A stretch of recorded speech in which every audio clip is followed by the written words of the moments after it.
Troisième partie du cours d'induction qui porte sur le champ magnétique.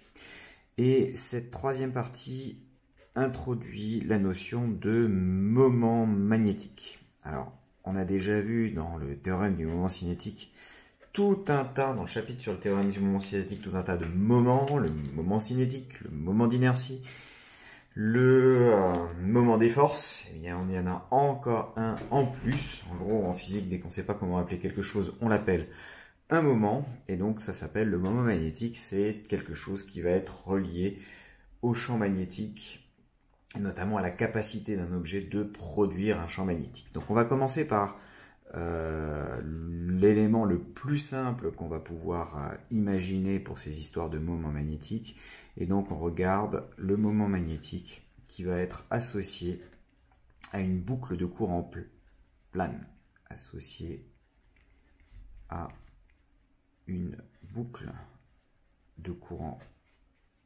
plane.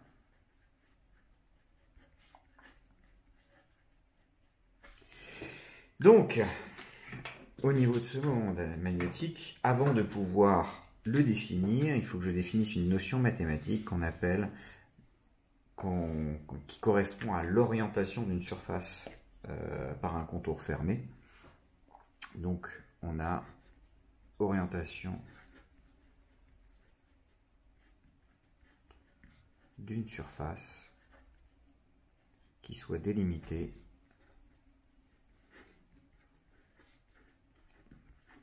par un contour fermé.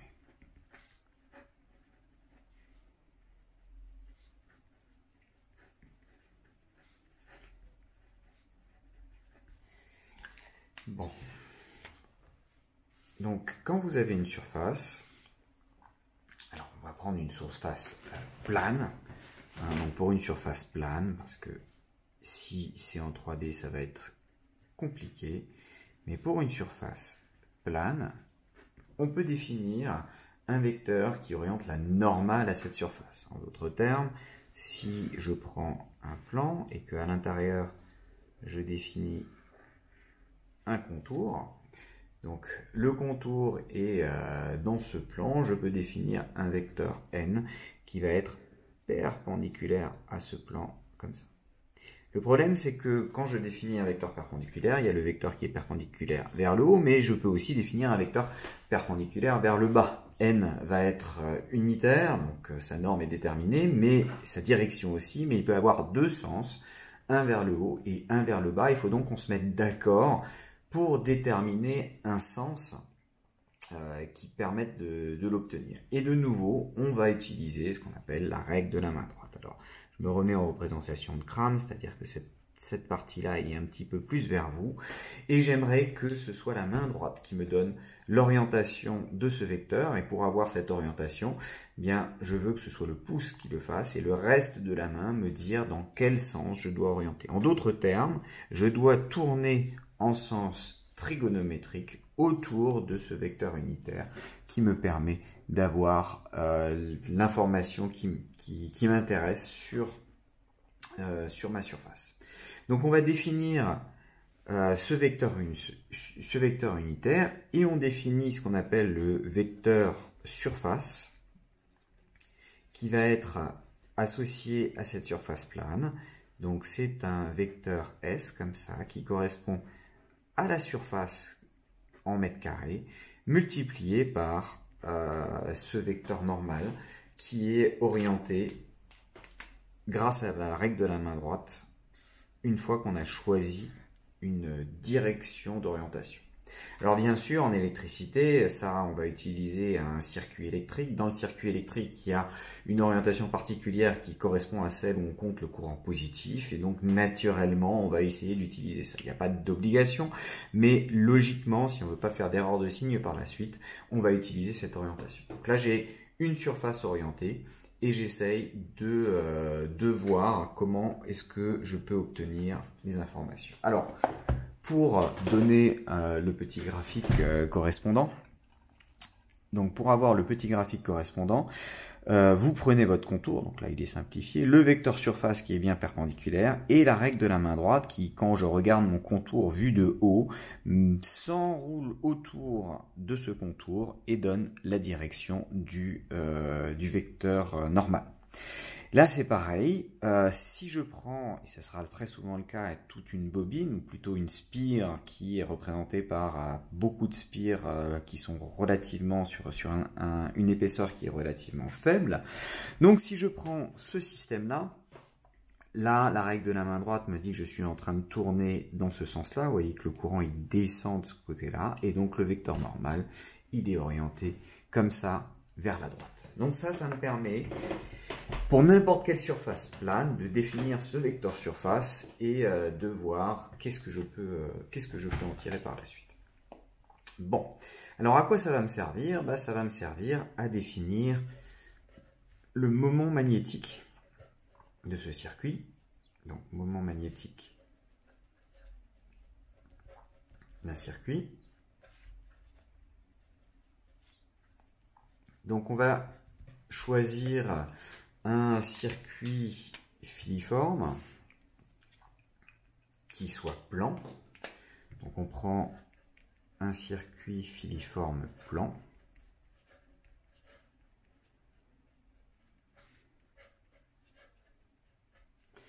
Ce circuit filiforme plan va être parcouru par un courant et je vais orienter le courant dans ce sens-là. Et l'orientation du courant va me servir pour déterminer le vecteur surface et donc le vecteur moment cinétique, le moment magnétique. Donc, vous avez un contour ici fermé, hein, puisque mon circuit il est censé se fermer, que j'appelle grand C, qui délimite une surface. Alors, cette surface, on ne précise pas, mais elle est ouverte. S. Alors, surface ouverte par opposition en fait aux surfaces fermées qu'on détectera plus tard, hein, sur lequel par exemple on veut faire le flux d'un champ magnétique. Une surface fermée, c'est quoi? C'est une surface qui délimite un intérieur et un extérieur. Par exemple, vous prenez une sphère, la surface de la sphère constitue une surface fermée puisque elle sépare l'intérieur de l'extérieur. Là, entre la partie qui est au-dessus de la feuille et la partie qui est en dessous de la feuille, je peux passer au travers, enfin à côté de cette surface, donc passer du dessus au dessous, sans avoir besoin de traverser la surface. C'est donc une surface ouverte, moins une surface qui n'est pas fermée. Donc, ce courant-là me détermine automatiquement le vecteur normal qui va du coup être dans ce sens, puisque là c'est en train de tourner par là et donc le pouce va vers vous. Donc le vecteur va dans ce sens et on va définir le moment magnétique. Donc moment magnétique M. Alors là j'essaie d'utiliser un symbole qui est légèrement différent, c'est toujours un M, hein, mais qui va être légèrement différent des moments des forces qu'on a utilisés jusqu'à présent. Et on définit ce moment magnétique en disant que c'est un courant multiplié par une surface, et j'ai besoin d'un vecteur, donc c'est un courant multiplié par une surface, et j'ai besoin d'un vecteur, donc je vais prendre N, ce qui revient à dire que c'est I multiplié par le vecteur surface qui est associé à ce circuit. Et donc ça vous définit votre vecteur moment magnétique qui est associé à un circuit. Vous voyez qu'il est nul si jamais il n'y a pas de courant, donc pas de source de champ magnétique, et il est d'autant plus important à courant fixé que la surface va être grande. Alors par exemple type qu'on utilisera très souvent, notamment en TD, par exemple, pour une boucle circulaire,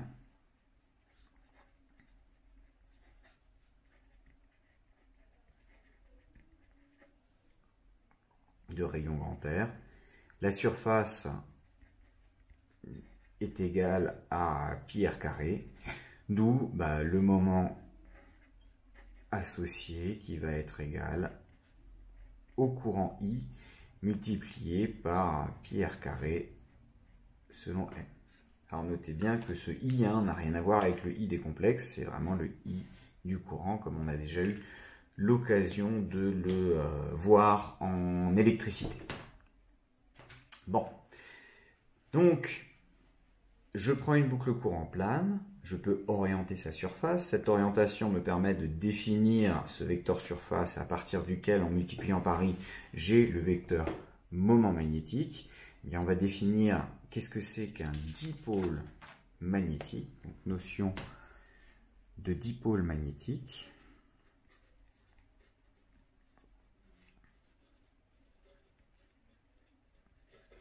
Donc un dipôle magnétique, c'est quoi? C'est simplement une telle boucle de courant qui est regardée de suffisamment loin pour qu'on ne voit pas le détail de la surface. Si on dézoome entièrement, donc je me mets très loin et puis j'obtiens mon circuit filiforme qui est tout petit comme ça, à ce moment-là, la seule chose que je verrai dans mon système, c'est le vecteur qui est perpendiculaire ici au circuit. Donc, il faut imaginer bien sûr un truc qui va être comme ça.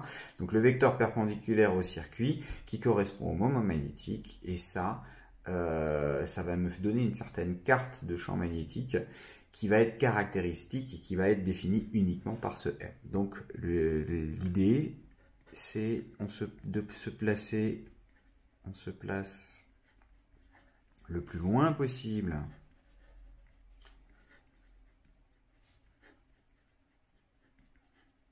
de la boucle de courant, de sorte à mathématiquement pouvoir le considérer comme un petit taux de quelque chose, donc le plus loin possible de la boucle de courant, de sorte qu'on ne voit plus les détails du circuit correspondant.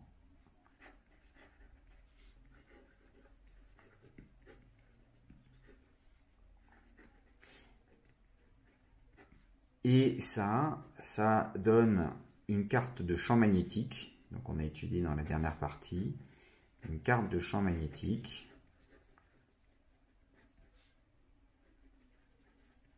qui est uniquement déterminée par ce dipôle, déterminé par ce moment magnétique M. Donc la connaissance de M suffit entièrement à déterminer ça, à déterminer la carte de champ, c'est-à-dire que toutes les cartes de champ ressemblent à la même chose. Donc si je prends mon circuit vu du dessus, donc un tout petit circuit comme ça, eh bien vous aviez vu c'était une spire, donc dans une spire le champ il y avait les deux ailes du papillon, là c'est encore plus vrai, toutes les champs doivent rentrer là-dedans, à l'intérieur de la spire, et comme la spire est tellement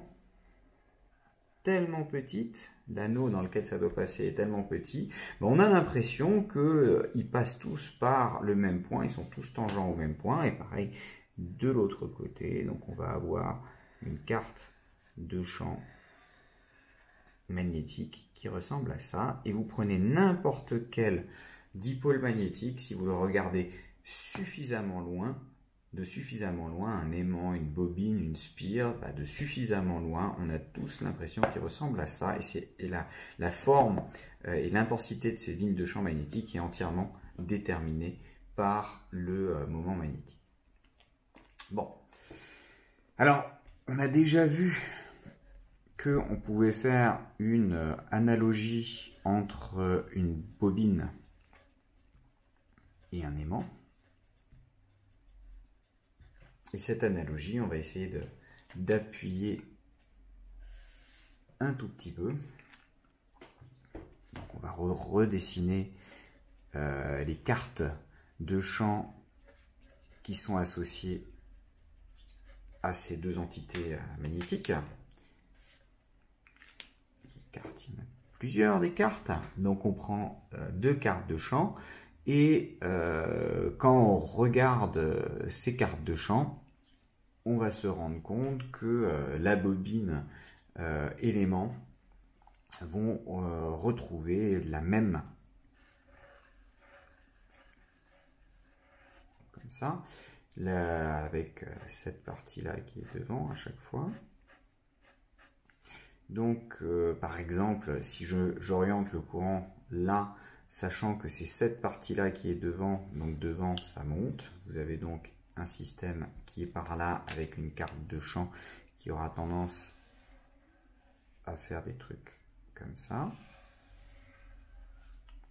Et là, vous pouvez voir la caractérisation avec le lien avec ce système-là. Vous voyez que là, visiblement, je peux associer un moment magnétique qui va globalement être comme ça.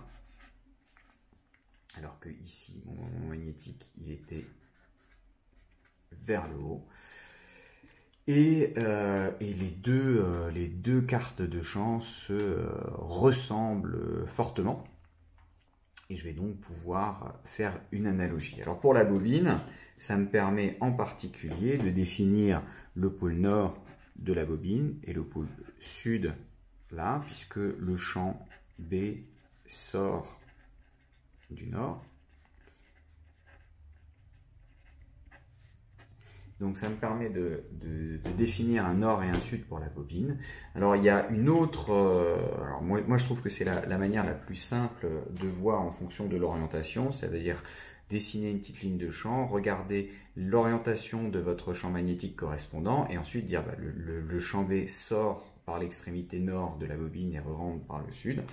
Il y a une autre manière de le voir, c'est celle-ci. C'est-à-dire que si vous regardez la bobine par cet axe-là, bah, les courants, donc si vous dessinez un S ou un N avec les flèches, vous voyez que la manière dont vous décidez votre S, notamment à la fin, ça vous dit que le courant, en regardant par le pôle sud, le courant doit forcément tourner dans ce sens-là, dans le sens horaire. Alors que si vous regardez dans le pôle nord, le courant doit forcément, via le pôle nord, le courant doit forcément tourner par le sens tribaux. Donc c'est une autre manière de voir. Après, il faut voir laquelle vous correspond le mieux en termes de visualisation. Bon, là, je vous montre un petit dessin qui correspond effectivement à ça, celui que je vous ai fait tout à l'heure de l'autre côté. Quand vous avez votre moment magnétique ici, bah, si votre circuit est tout petit là-dedans, votre spire qui est ici ou votre bobine, vous avez l'impression que toutes les lignes de champ sont tangentes à cet endroit-là et ça donne la caractéristique, c'est ce qu'on appelle un dipôle magnétique. On est suffisamment loin pour ne plus voir le détail de la caractérisation du circuit et qu'on ne voit plus que l'effet à grande distance. C'est pour ça que la Terre a un champ magnétique qui ressemble à ça, le Soleil a un champ magnétique qui ressemble à ça, un aimant a un champ magnétique qui ressemble à ça, toujours à condition de le regarder de suffisamment loin pour ne plus voir le détail de ces choses-là. Bon, donc ça c'est l'analogie au niveau des cartes de champ. Avoir la connaissance de l'aimant me permet de définir un pôle nord et un pôle sud pour la bobine, mais vous avez aussi un moment magnétique qui est associé à un aimant, moment magnétique associé à un aimant.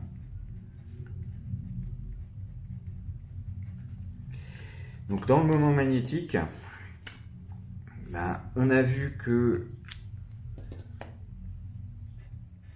si vous prenez un aimant avec un pôle nord et un pôle sud, c'est globalement équivalent à une bobine. Et cette bobine, on va pouvoir dire, bah, si je la réduis un petit peu en taille, c'est une grosse spire.